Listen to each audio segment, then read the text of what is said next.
ನಮಸ್ಕಾರ. ಮುಖ್ಯಾಂಶಗಳು. ಮುಖ್ಯಮಂತ್ರಿ ಬಸವರಾಜ ಬೊಮ್ಮಾಯಿ ಸಚಿವ ಸಂಪುಟ ವಿಸ್ತರಣೆ. ರಾಜಭವನದಲ್ಲಿಂದು 29 ಶಾಸಕರು ನೂತನ ಸಚಿವರಾಗಿ ಪ್ರಮಾಣವಚನ ಸ್ವೀಕಾರ. ಅನುಭವ ಹೊಸ ಶಕ್ತಿಯ ಸಮ್ಮಿಶ್ರಣದೊಂದಿಗೆ ಜನಪರ ಆಡಳಿತ ನೀಡುವ ಸಚಿವ ಸಂಪುಟ ರಚನೆ. ಮುಖ್ಯಮಂತ್ರಿ ಬಸವರಾಜ ಬೊಮ್ಮಾಯಿ. ಸಂಸತ್ತಿನ ಉಭಯ ಸದನಗಳಲ್ಲಿ ಮುಂದುವರಿದ ಪ್ರತಿಪಕ್ಷಗಳ ಗದ್ದಲ, ಕಲಾಪಗಳಿಗೆ ಅಡ್ಡಿ, ರಾಜ್ಯಸಭೆಯಲ್ಲಿ ಕೆಲ ಸದಸ್ಯರ ಅಮಾನತು. ಹಾಗೂ ಟೋಕಿಯೋ ಒಲಿಂಪಿಕ್ಸ್, ಭಾರತಕ್ಕೆ ಮತ್ತೊಂದು ಪದಕ. ಮಹಿಳೆಯರ ಬಾಕ್ಸಿಂಗ್ನಲ್ಲಿ ಲವ್ಲಿನಾ ಬೋರ್ಗೊಹೈನ್ಗೆ ಕಂಚು.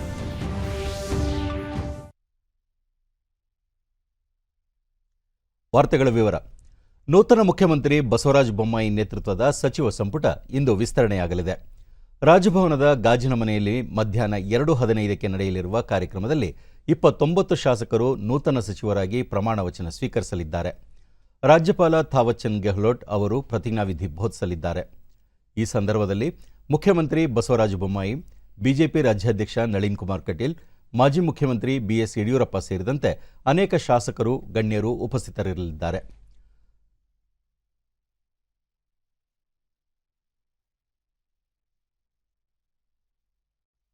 ನೂತನ ಸಚಿವರ ಪಟ್ಟಿ ಹೀಗಿದೆ. K S Eshwarappa, R Ashoka, B C Patil, doctor C N Ashwathnarayan, B Sriramulu, Umesh Katti, S T Somashekar, doctor K Sudhakar, Byrathi Basavaraj, Murugesh Nirani, Shivaram Hebbar, Shashikala Jolle, K C Narayana Gowda, V Sunil Kumar, Araga Jnanendra, Govind Karjol, Munirathna, M T B Nagaraj, K Gopalaiah, J C Madhuswamy, Halappa Achar, Shankar Patil Munenakoppa, Kota Srinivas Poojary, Prabhu Chauhan, V Somanna, S Angara, Anand Singh, C C Patil ಮತ್ತು ಬಿಸಿ ನಾಗೇಶ್ ಅವರಿಗೆ ಅವಕಾಶ ಕಲ್ಪಿಸಲಾಗಿದೆ.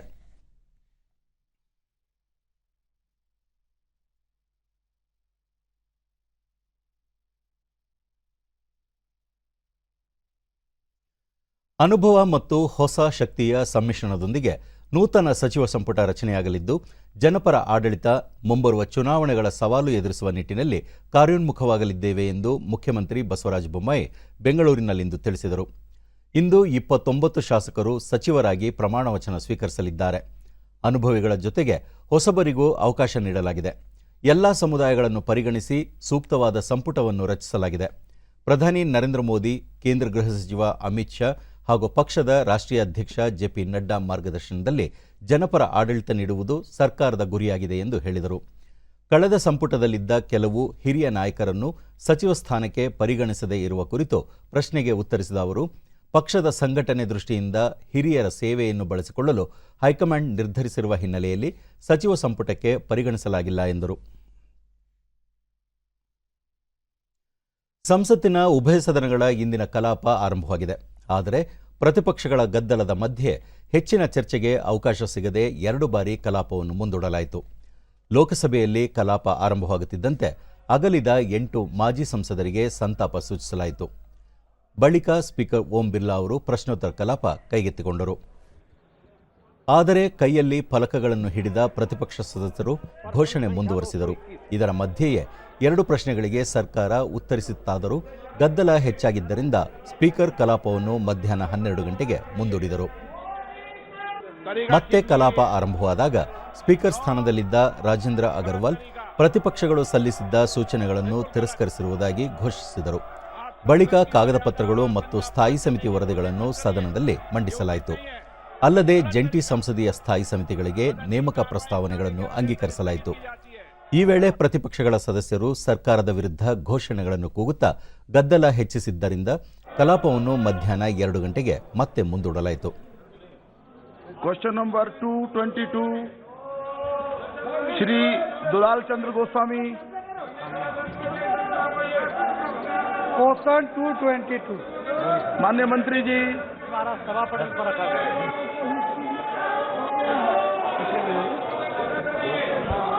मर्यादा के उल्लंघन की सीमा को मत स्पर्श कीजिए, ये उचित नहीं है. Please go to your.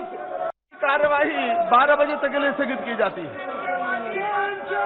माननीय सभासदों, माननीय सभापति जी, प्लीज जो सदस्य प्रस्ताव के पक्ष में है वो हाँ कहें। मेरे विचार में निर्णय हाँ वालों के पक्ष में हुआ, हाँ वालों के पक्ष में हुआ, प्रस्ताव स्वीकृत हुआ। सभा की कार्यवाही 2 बजे तक के लिए स्थगित की जाती है। ರಾಜ್ಯಸಭೆಯಲ್ಲೂ ದಿನದ ಕಲಾಪ ಆರಂಭವಾಗುತ್ತಿದ್ದಂತೆ ಪ್ರತಿಪಕ್ಷ ಸದಸ್ಯರ ಗದ್ದಲ ಘೋಷಣೆಗಳ ಮಧ್ಯೆ ಸಭಾಪತಿ ಎಂ ವೆಂಕಯ್ಯನಾಯ್ಡು ಅವರು ಕಾಗದ ಪತ್ರಗಳ ಮಂಡನೆ, ಸಂಸದೀಯ ಸ್ಥಾಯಿ ಸಮಿತಿಗಳ ವರದಿ ಮಂಡನೆ ಮತ್ತು ಸ್ಥಾಯಿ ಸಮಿತಿಗಳ ಶಿಫಾರಸುಗಳ ಜಾರಿ ಕುರಿತಂತೆ ಸರ್ಕಾರದ ಹೇಳಿಕೆಗಳನ್ನು ಮಂಡಿಸಲು ಅವಕಾಶ ಮಾಡಿಕೊಟ್ಟರು. ಇದಾದ ಬಳಿಕ ರೈತರ ಪ್ರತಿಭಟನೆ ಕುರಿತಂತೆ ಪ್ರತಿಪಕ್ಷ ಸದಸ್ಯರು ಸಲ್ಲಿಸಿದ್ದ ನಿಲುವಳಿ ಸೂಚನೆ ನೋಟಿಸ್ ಕುರಿತು ಚರ್ಚೆಗೆ ಅವಕಾಶ ನೀಡುವುದಾಗಿ ಸಭಾಪತಿಗಳು ಪ್ರಕಟಿಸಿದರು. ಅಲ್ಲದೆ ಬೆಲೆ ಏರಿಕೆ ಮತ್ತು ಆರ್ಥಿಕ ಪರಿಸ್ಥಿತಿ ಕುರಿತಂತೆಯೂ ಸದನ ಚರ್ಚೆ ನಡೆಸಲು ಅವಕಾಶ ನೀಡುವುದಾಗಿ ಹೇಳಿದರು. ಆದರೆ ಇದಕ್ಕೆ ಒಪ್ಪದ ಪ್ರತಿಪಕ್ಷ ಸದಸ್ಯರು ಕೈಯಲ್ಲಿ ಫಲಕಗಳನ್ನು ಹಿಡಿದು ಸಭಾಪತಿಗಳ ಪೀಠದ ಮುಂದೆ ಧಾವಿಸಿದರು. ಸಭಾಪತಿಗಳ ಎಚ್ಚರಿಕೆಯನ್ನು ಪರಿಗಣಿಸದೆ ಸರ್ಕಾರದ ವಿರುದ್ಧ ಘೋಷಣೆ ಕೂಗಲಾರಂಭಿಸಿದರು. ಈ ಸಂದರ್ಭದಲ್ಲಿ ಸಭಾಪತಿ ಎಂ ವೆಂಕಯ್ಯನಾಯ್ಡು ಸಭಾಪತಿಗಳ ಪೀಠದ ಎದುರು ಧಾವಿಸಿ ಪ್ರತಿಭಟನೆ ನಡೆಸುತ್ತಿರುವ ಸದಸ್ಯರು ತಮ್ಮ ಸ್ಥಾನಕ್ಕೆ ತೆರಳದಿದ್ದರೆ ಅವರ ಹೆಸರು ಕರೆದು 1 ದಿನದ ಮಟ್ಟಿಗೆ ಸದನದಿಂದ ಅಮಾನತುಗೊಳಿಸುವುದಾಗಿ ಎಚ್ಚರಿಸಿದರು. ಆದರೂ ಸದಸ್ಯರು ತಮ್ಮ ಪ್ರತಿಭಟನೆ ನಿಲ್ಲಿಸದ ಕಾರಣ ಆ ಸದಸ್ಯರನ್ನು ದಿನದ ಮಟ್ಟಿಗೆ ಸದನದಿಂದ ಅಮಾನತುಗೊಳಿಸಿದರು. ಅವರ ಹೆಸರು ಪರಿಗಣಿಸಿ ಸದನದಿಂದ ಹೊರಗೆ ಕಳುಹಿಸುವಂತೆ ಕಾರ್ಯದರ್ಶಿಗೆ ಸೂಚಿಸಿದರು. ಬಳಿಕ ಕಲಾಪವನ್ನು ಮಧ್ಯಾಹ್ನ 2 ಗಂಟೆವರೆಗೆ ಮುಂದೂಡಲಾಯಿತು. And then I have gone through it. It's an ongoing issue, but important. So that is being admitted for discussion under the other provision.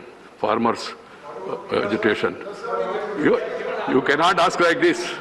Then come. Then I am trying to dispose of one after another.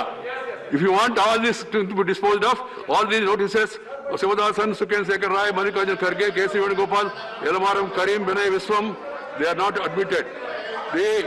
Now there is an agreement about farmers' agitation and also about price rise, economic situation. The government also has expressed willingness to discuss. Let us discuss farmers' issue. Let us discuss economic situation, price rise and other issues. This is not the way. This is not the way. Please go back to your seats. Please go back to your seats. Please go back to the seats.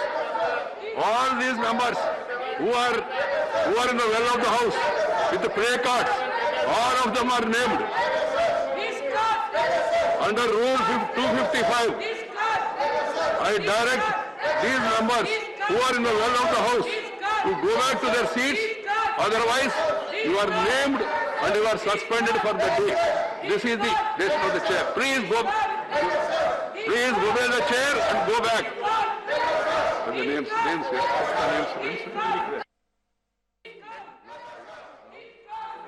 This is not going on record.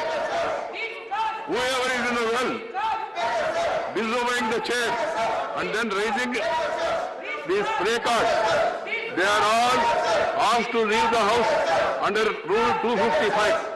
You know, if you disobey this, what will happen, you know, I need not tell. And the Secretariat will give the list. The House is adjourned to meet at 2 p.m. 2 p.m. ಬದಲಾದ ಸನ್ನಿವೇಶದಲ್ಲಿ ರಾಷ್ಟ್ರೀಯ ಹಿತಾಸಕ್ತಿ ಮತ್ತು ರಾಷ್ಟ್ರೀಯ ಸುರಕ್ಷತೆಯ ಬಗ್ಗೆ ಖಾತರಿ ನೀಡಲು ನಾವು ಹೊಸ ವಿಧಾನಗಳನ್ನು ಅಳವಡಿಸಿಕೊಳ್ಳುವ ಬಗ್ಗೆ ಯೋಚಿಸಬೇಕಾಗಿದೆ ಎಂದು ರಾಷ್ಟ್ರಪತಿ ರಾಮನಾಥ್ ಕೋವಿಂದ್ ಹೇಳಿದ್ದಾರೆ.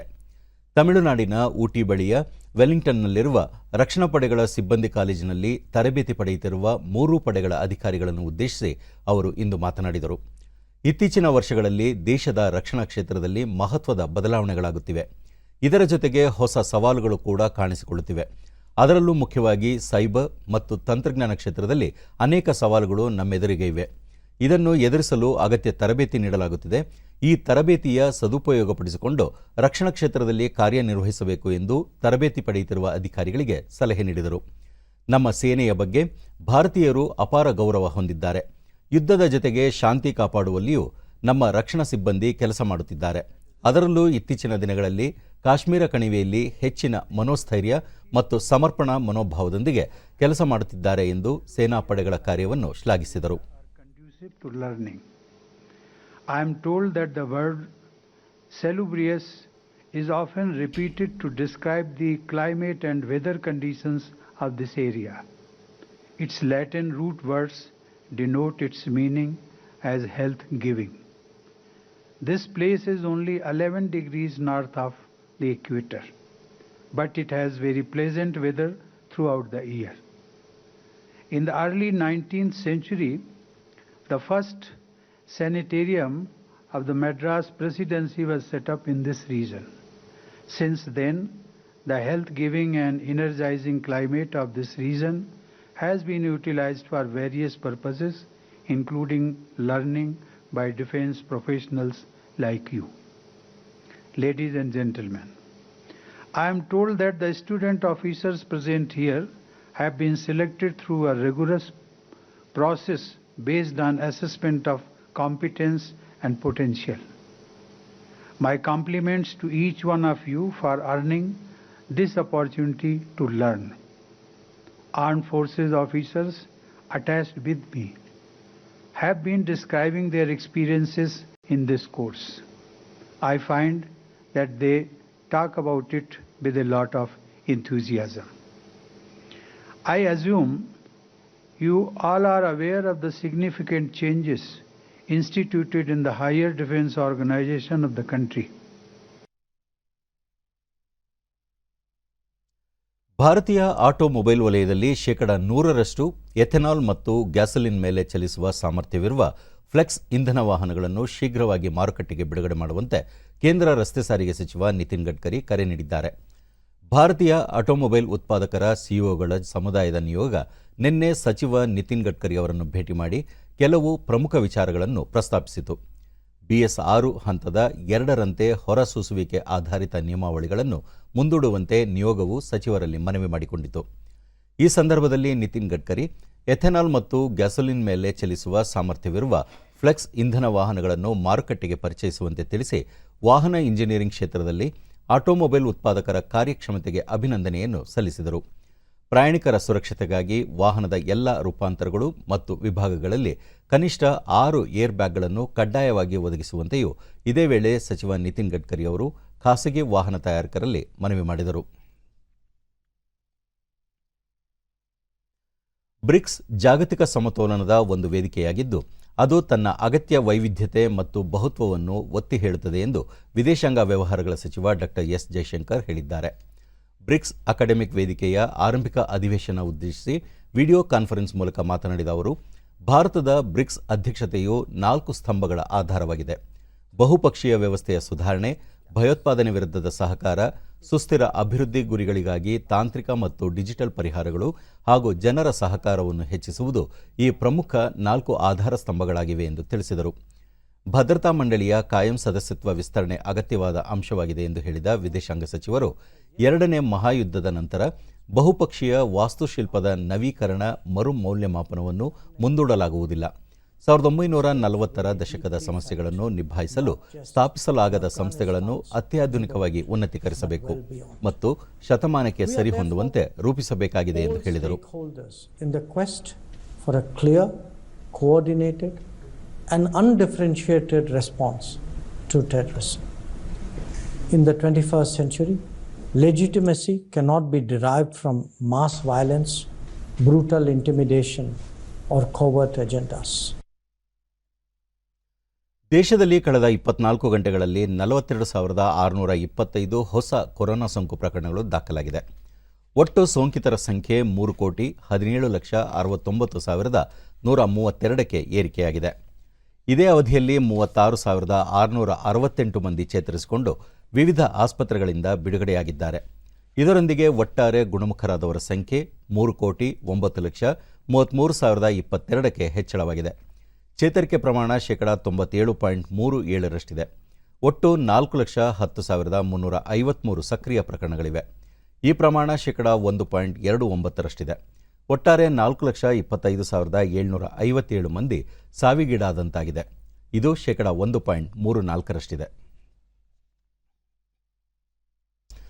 ದೇಶದಲ್ಲಿ ಲಸಿಕೆ ಅಭಿಯಾನ ವಿಶೇಷವಾಗಿ ಮುಂದುವರೆದಿದೆ. ಇದರ ಪರಿಣಾಮ ವಿಶ್ವದಲ್ಲೇ ಅತಿ ಹೆಚ್ಚು ಲಸಿಕೆ ನೀಡಿರುವ ದೇಶಗಳ ಪೈಕಿ ಭಾರತ ಮುಂಚೂಣಿಯಲ್ಲಿದೆ. ಇದುವರೆಗೆ ದೇಶಾದ್ಯಂತ ಒಟ್ಟು 48,86,86,570 ಡೋಸ್ ಲಸಿಕೆ ನೀಡಲಾಗಿದೆ. ನಿನ್ನೆ ಒಂದೇ ದಿನ 62,53,741 ಡೋಸ್ ಲಸಿಕೆ ನೀಡಲಾಗಿದೆ ಎಂದು ಕೇಂದ್ರ ಆರೋಗ್ಯ ಸಚಿವಾಲಯ ತಿಳಿಸಿದೆ. ದೇಶದಲ್ಲಿ ಕೊರೋನಾ ಮಾದರಿಗಳ ಪರೀಕ್ಷಾ ಸಾಮರ್ಥ್ಯದಲ್ಲಿ ನಿರಂತರ ಹೆಚ್ಚಳ ಮಾಡಲಾಗುತ್ತಿದ್ದು, ಇದುವರೆಗೆ ಒಟ್ಟು 47,31,42,307 ಮಂದಿಗೆ ಕೊರೋನಾ ಮಾದರಿ ಪರೀಕ್ಷೆ ನಡೆಸಲಾಗಿದೆ. ನಿನ್ನೆ ಒಂದೇ ದಿನ 18,47,518 ಮಂದಿಯ ಮಾದರಿ ಪರೀಕ್ಷಿಸಲಾಗಿದೆ ಎಂದು ಭಾರತೀಯ ವೈದ್ಯಕೀಯ ಸಂಶೋಧನಾ ಮಂಡಳಿ ICMR ತಿಳಿಸಿದೆ. ಉತ್ತರ ಕನ್ನಡ ಜಿಲ್ಲೆಯ ಶಿರ್ಸಿ ತಾಲೂಕಿನಲ್ಲಿ ಕಳೆದ ವಾರ ಸುರಿದ ಮಳೆಯಿಂದ ಹಾನಿಗೊಳಗಾದ ಪ್ರದೇಶಗಳಿಗೆ ಜಿಲ್ಲಾಧಿಕಾರಿ ಮುಲೈ ಮುಗಿಲನ್ ನಿನ್ನೆ ಭೇಟಿ ನೀಡಿ ಪರಿಶೀಲಿಸಿದರು. ಮತ್ತಿಘಟ್ಟ ಕೆಳಗಿನ ಕೇರಿ ಸೇರಿದಂತೆ ನಾನಾ ಪ್ರದೇಶಗಳಿಗೆ ಭೇಟಿ ನೀಡಿದ ಅವರು ಮಳೆಯಿಂದ ಕುಸಿತಗೊಂಡ ಮನೆಗಳ ಬಗ್ಗೆ ಮಾಹಿತಿ ಪಡೆದರು.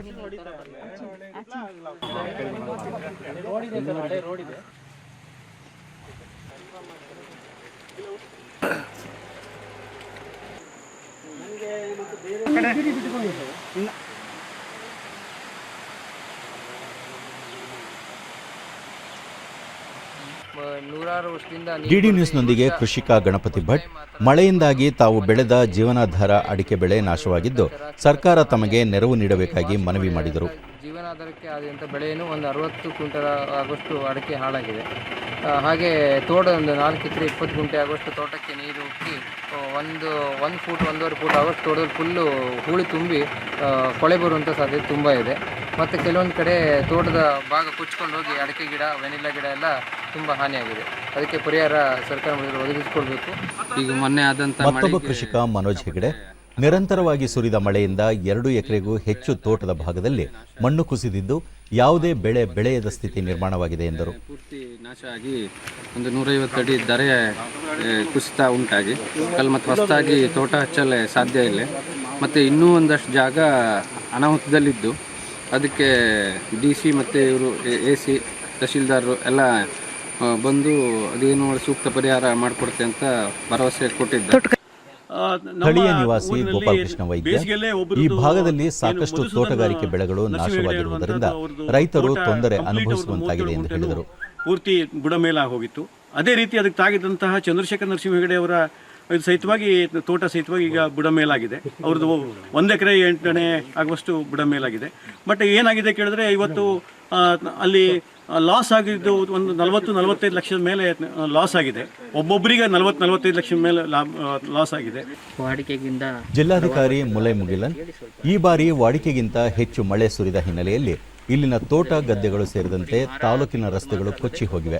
ಹಾನಿಗೊಳಗಾದ ಪ್ರದೇಶಗಳ ವೀಕ್ಷಣೆ ಮಾಡಲಾಗಿದ್ದು ಪರಿಹಾರಕ್ಕಾಗಿ ಸರ್ಕಾರಕ್ಕೆ ವರದಿ ಸಲ್ಲಿಸಲಾಗುವುದು ಎಂದು ತಿಳಿಸಿದರು. ಅದಕ್ಕೆ ಕೂಡಲೇ ಅದರದ್ದು ಎಲೆಕ್ಟ್ರಿಫಿಕೇಶನ್ ಸಂಪರ್ಕನ ಮಾಡಿಸಬೇಕು. ಆ್ಯಂಡ್ ಅವ್ರಿಗೆ ಕ್ರಾಪ್ ಪರಿಹಾರನ ಕೂಡಲೇ ನಾವು ವಿತರಣೆ ಮಾಡ್ತೀವಿ. ಆ ಲ್ಯಾಂಡ್ ಹೋಗಿರೋದ್ರ ಬಗ್ಗೆ ಒಂದು ಸೂಕ್ತವಾದ ಪ್ರಪೋಸಲ್ನ ಬಿಲ್ಡ್ ಮಾಡಿ ಸರ್ಕಾರ ಮಟ್ಟದಲ್ಲಿ ಕಳಿಸುವ ಪ್ರಯತ್ನವನ್ನು ಮಾಡ್ತೀವಿ.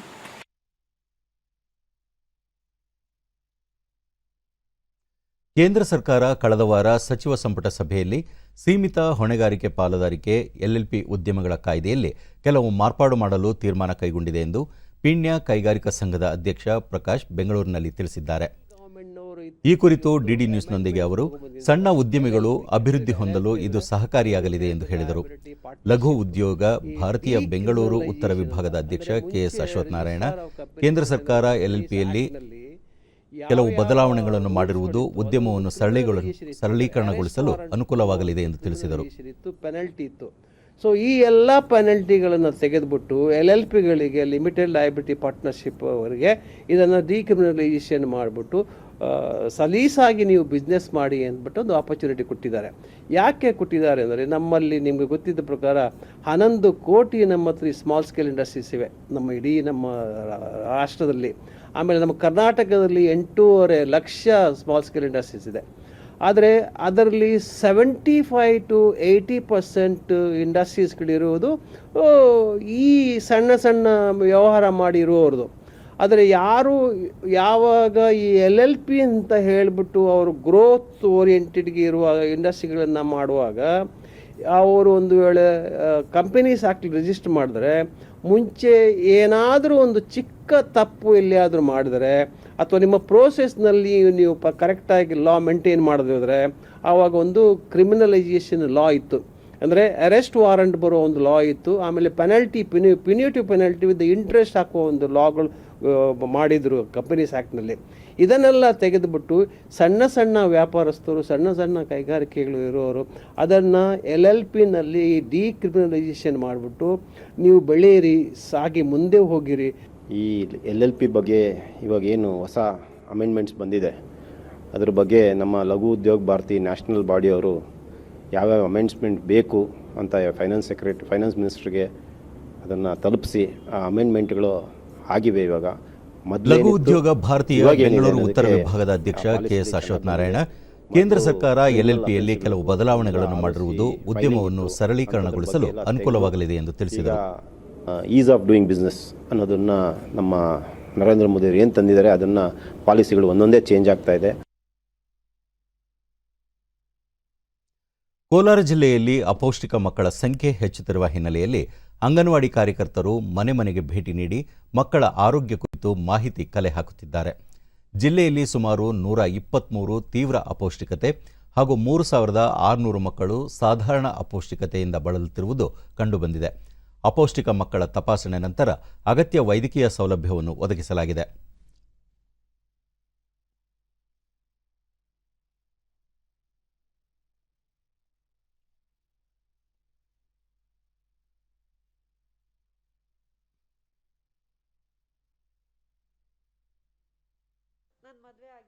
ಸ್ಥಳೀಯರಾದ ಹಿನಾ ಕೌಸರ್ ತಮ್ಮ ಮಗುವಿನಲ್ಲಿ ಅಪೌಷ್ಟಿಕತೆ ಕಂಡುಬಂದ ಹಿನ್ನೆಲೆಯಲ್ಲಿ ಅಂಗನವಾಡಿಯಿಂದ ಪೌಷ್ಟಿಕ ಆಹಾರವನ್ನು ನೀಡಲಾಗುತ್ತಿದೆ. ಇದರಿಂದ ಮಗುವಿನ ಬೆಳವಣಿಗೆಯಲ್ಲಿ ಸುಧಾರಣೆ ಕಂಡುಬಂದಿದೆ ಎಂದರು. ಅಂಗನವಾಡಿಯಲ್ಲಿ ಫುಡ್ ಕೊಡ್ತಾರೆ, ಹಾಲ್ ಪೌಡರ್ ಕೊಡ್ತಾ ಇದ್ದಾರೆ, ಸಕ್ಕರೆ, ಇನ್ನೊಂದು ಬೆಲ್ಲ ಕೊಡ್ತಾ ಇದ್ದಾರೆ. ಮತ್ತೊಬ್ಬ ಮಗುವಿನ ತಾಯಿ ಸ್ವಾತಿ ತಮ್ಮ ಮಗುವಿನ ಆರೋಗ್ಯ ತಪಾಸಣೆ ವೇಳೆ ಅಪೌಷ್ಟಿಕತೆ ಕಂಡುಬಂದಿದ್ದು ಅಂಗನವಾಡಿ ಕಾರ್ಯಕರ್ತರು ಕಾಲಕಾಲಕ್ಕೆ ಮಗುವಿನ ಆರೋಗ್ಯ ತಪಾಸಣೆ ಮಾಡಿಸುವ ಮೂಲಕ ಪೌಷ್ಟಿಕ ಆಹಾರವನ್ನು ಒದಗಿಸುತ್ತಿರುವುದಾಗಿ ತಿಳಿಸಿದರು. ಬೆಲ್ಲ, ಹಾಲ್ ಪ್ಯಾಕೆಟ್, ಪುಷ್ಟಿ. ಮಹಿಳಾ ಮತ್ತು ಮಕ್ಕಳ ಕಲ್ಯಾಣ ಉಪನಿರ್ದೇಶಕಿ MG ಪಾಲಿ, ಕೊರೋನಾ ನಂತರದ ದಿನಗಳಲ್ಲಿ ಮಕ್ಕಳ ಆರೋಗ್ಯದಲ್ಲಿ ವ್ಯತ್ಯಾಸ ಕಂಡುಬಂದಿದೆ. ಕೊರೋನಾ 3ನೇ ಅಲೆ ಮುಂಜಾಗ್ರತೆ ಕ್ರಮವಾಗಿ ಮಕ್ಕಳ ಆರೋಗ್ಯ ತಪಾಸಣೆ ನಡೆಸಲಾಗಿದ್ದು ಜಿಲ್ಲೆಯಲ್ಲಿ ಅಪೌಷ್ಟಿಕ ಮಕ್ಕಳ ಸಂಖ್ಯೆ ಹೆಚ್ಚಾಗಿರುವುದರಿಂದ ವೈದ್ಯಕೀಯ ಸೌಲಭ್ಯ ಕಲ್ಪಿಸಲಾಗಿದೆ ಎಂದರು. ಸಂದರ್ಭದಲ್ಲಿ ಅದು ಕೂಡ ತಜ್ಞರು ಇದು 3ನೇ ಅಲೆ ಬರಬಹುದು ಅಂತ ಹೇಳಿರುವಂತಹ ನಿಟ್ಟಿನಲ್ಲಿ ನಾವೇನು ಮಾಡಿದ್ವಿ, ಥರೋ ಆಗಿ ಒಂದು ಸ್ಕ್ರೀನಿಂಗ್ ಮಾಡಬೇಕು ಅಂತ ಹೇಳುವಂಥ ಪ್ರೊಸೆಸ್ಸನ್ನು ನಾವು ಸ್ಟಾರ್ಟ್ ಮಾಡ್ಕೊಂಡಿದ್ದೀವಿ. ಎಲ್ಲ 6 ತಾಲೂಕಿನಲ್ಲೂ ಸಹ ಸ್ಕ್ರೀನಿಂಗ್ ಮಾಡ್ತಾ ಇದ್ದೀವಿ. ಹೀಗೆ ಮಾಡುವಾಗ ನಮ್ಮಲ್ಲಿ ಜೂನ್ ತಿಂಗಳಿಗೇ ನಮಗೆ ಜಾಸ್ತಿ ಮಕ್ಕಳ ಸಂಖ್ಯೆ ಸಿಕ್ಕಿದೆ. ಇವಾಗ ತೀವ್ರ ಅಪೌಷ್ಟಿಕತೆ ಇದ್ದವರು 30 ಮಕ್ಕಳು ಜಾಸ್ತಿಯಾಗಿ ಸುಮಾರು 123 ಮಕ್ಕಳು ಇವಾಗ ನಮ್ಮಲ್ಲಿ ತೀವ್ರ ಅಪೌಷ್ಟಿಕತೆಗೆ ಒಳಪಟ್ಟಿದ್ದಾರೆ.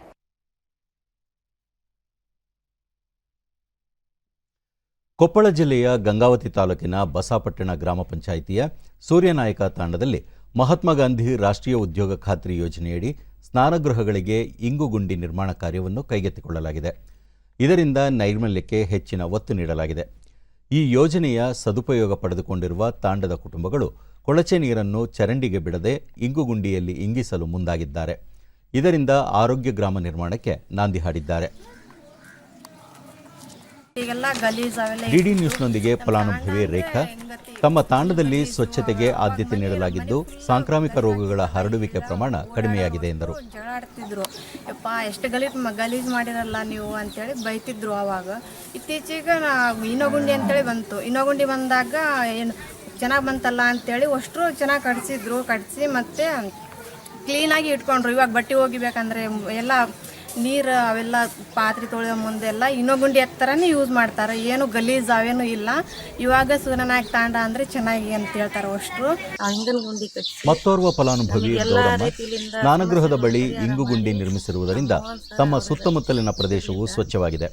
ನೈರ್ಮಲ್ಯ ಗ್ರಾಮಕ್ಕೆ ಮನ್ರೇಗಾ ಯೋಜನೆ ಸಹಕಾರಿಯಾಗಿದೆ ಎಂದು ತಿಳಿಸಿದರು. ಜನ ಎಲ್ಲ ಮುಂದೆ ತಮ್ಮ ಕೈಲಾದಷ್ಟು ಸಹಾಯ ಮಾಡ್ಕೊಂಡು ಈಗ ದುಡ್ಡು ಬಂದಿಲ್ಲ ಅಂದ್ರೂ ನಾವು ಸಾಲ ಸೂಲ ಮಾಡಿ ನಮ್ಮ ಹಿಂದಿನ ಗುಂಡಿ ವ್ಯವಸ್ಥೆ ಇರೋದಕ್ಕೆ ಯಾವ ಭಯ ಇಲ್ಲ. ನಾವು ದುಡ್ಯಕ್ಕೆ ಹೋದ್ರೂ ಮಕ್ಕಳ ಸುರಕ್ಷವಾಗಿ ಇರ್ತಾರಂತ ಭರವಸೆ. ತಾಂಡದಲ್ಲಿ 56 ಕುಟುಂಬ. ಗ್ರಾಮದ ಹಿರಿಯರಾದ ಶಂಕರ್ ನಾಯ್ಕ ಗ್ರಾಮ ಪಂಚಾಯಿತಿ ವ್ಯಾಪ್ತಿಯಲ್ಲಿ ಇಂಗುಗುಂಡಿ ನಿರ್ಮಾಣಕ್ಕೆ ಹೆಚ್ಚಿನ ಒತ್ತು ನೀಡಲಾಗಿರುವುದರಿಂದ ಸಾಂಕ್ರಾಮಿಕ ರೋಗಗಳ ನಿಯಂತ್ರಣಕ್ಕೆ ಪೂರಕ ವಾತಾವರಣ ನಿರ್ಮಾಣವಾಗಿದೆ ಎಂದರು. 56 ಕುಟುಂಬಗಳು ಸಹ ತಮ್ಮ ಮನೆ ಮುಂದೆ ಗುಂಡಿ ತೋಡ್ಕೊಂಡು ಬಚ್ಚಲು ಗುಂಡಿ ಮಾಡ್ಕೊಂಡ್ರೆ ಈಗ ಮುಂಚೆ ಎಲ್ಲ ರಸ್ತೆಗೆಲ್ಲ ನೀರು ಹರಿತಾ ಇತ್ತು. ಈಗೆಲ್ಲ ಹಿಂಗೆ ಬಚ್ಚಲು ವೇಸ್ಟ್ ಆಗೋ ನೀರು ಸಹ ಭೂಮಿಯಲ್ಲಿ ಹಿಂಗುತ್ತೆ. ಇದರಿಂದ ಈಗ ಅಂತರ್ಜಲ ಮಟ್ಟ ಸಹ ಹೆಚ್ಚಾಗುತ್ತೆ. ಇದರಿಂದ ಒಂದು ನಮ್ಮದೊಂದು ಸಮಸ್ಯೆನ ತಪ್ಪಿದೆ ಅವರಲ್ಲಿ. ಇಲ್ಲ ಮನೆಗೊಂದೇನಪ್ಪ ಅಂದ್ರೆ ತಾಲೂಕು ಸಂಯೋಜಕ ಬಾಳಪ್ಪ ತಾಳಕೇರಿ ಗ್ರಾಮದಲ್ಲಿ ಚರಂಡಿ ವ್ಯವಸ್ಥೆ ಇಲ್ಲದೆ ಸ್ನಾನಗೃಹದ ನೀರು ಈ ಹಿಂದೆ ಹಲವು ಅನಾಹುತಗಳಿಗೆ ಎಡೆ ಮಾಡಿಕೊಡುತ್ತಿತ್ತು.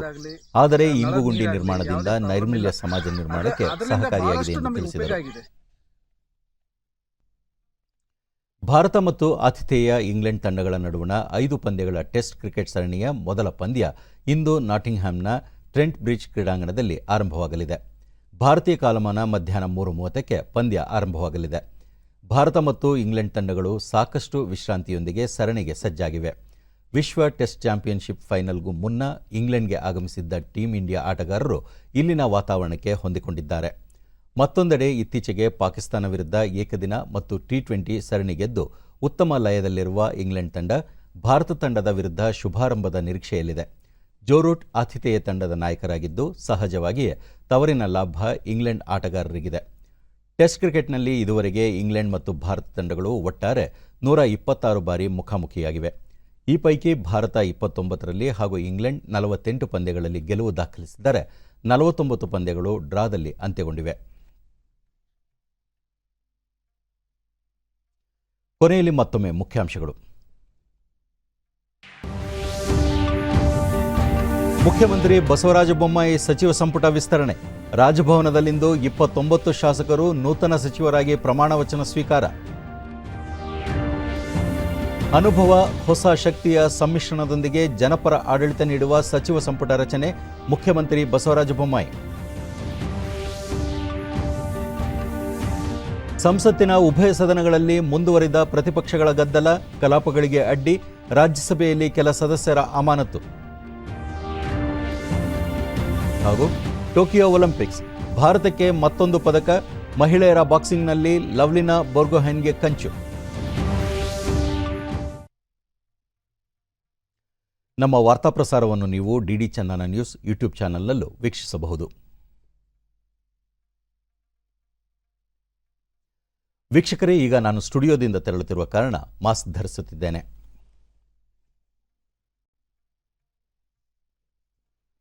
ನೀವು ಸಹ ಮನೆಯಿಂದ ಹೊರಹೋಗುವ ಮುನ್ನ ಸರಿಯಾದ ಕ್ರಮದಲ್ಲಿ ತಪ್ಪದೆ ಮಾಸ್ಕ್ ಧರಿಸಿ. ವ್ಯಕ್ತಿಗತ ಅಂತರ ಕಾಪಾಡಿಕೊಳ್ಳುವುದರೊಂದಿಗೆ ನೀವು ಸುರಕ್ಷಿತವಾಗಿರಿ, ನಿಮ್ಮವರನ್ನು ಸುರಕ್ಷಿತವಾಗಿರಿಸಿ. ನೈರ್ಮಲ್ಯಕ್ಕೆ ಆದ್ಯತೆ ನೀಡುವುದರ ಜೊತೆಗೆ ಸೋಂಕು ತಡೆಗೆ ಕೋವಿಡ್-19 ಲಸಿಕೆ ಪಡೆಯುವುದು ಅಗತ್ಯ. ನಮ್ಮ ಮುಂದಿನ ವಾರ್ತಾ ಪ್ರಸಾರ ಸಂಜೆ 4:30ಕ್ಕೆ. ನಮಸ್ಕಾರ.